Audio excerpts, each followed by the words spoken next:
to move from secular music to gospel. We of course wish her all the best. Now, fulfilled promises by political leaders are what usually make party loyalists, but in Elgeyo Marakwet, all it took was one handshake. One man, popularly called Kanu man, has been a Kanu loyalist for over 40 years. KTN's Masikandia was in Iten town and brings us the story of one man who is still keeping the Kanu flag flying in that region.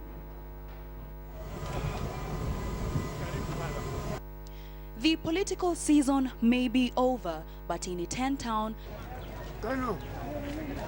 every day for Ernest Kanoti Chemite is a political day. It was all jubilee in this region in the last month's poll, but for Ernest, donning this uniform, colors for the Kanu party, Kanu man, as he calls himself, says he has been loyal to one party since 1977. He remembers the day the then President Daniel Arap Moi told him. The handshake, he says, was enough to make him a party loyalist.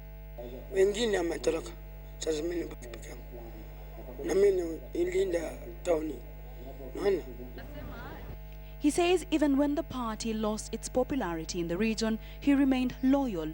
The one handshake by the head of state that made him change his normal mode of dressing to this. Walking his talk up to the ballot box on March 4th this year during the general election.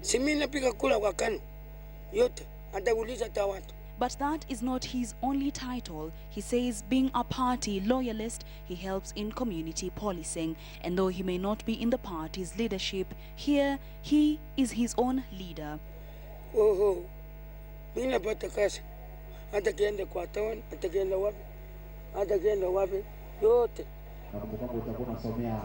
One man, one party. That is as good as it gets. Kanoti lives in abject poverty. He is homeless. This is where he sleeps at night, at a makeshift business premise. He, however, has to wait until they close. His community policing is what feeds him when he helps residents. One wish to the Jubilee government is that they fulfill their promise of funding the elderly in society.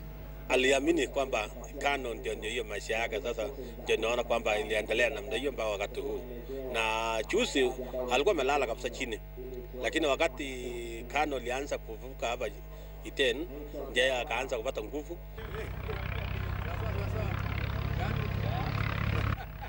But despite his poor state, every morning Kanoti steps out hoping to get another handshake, he says, this time round, one that will change his life. But until then,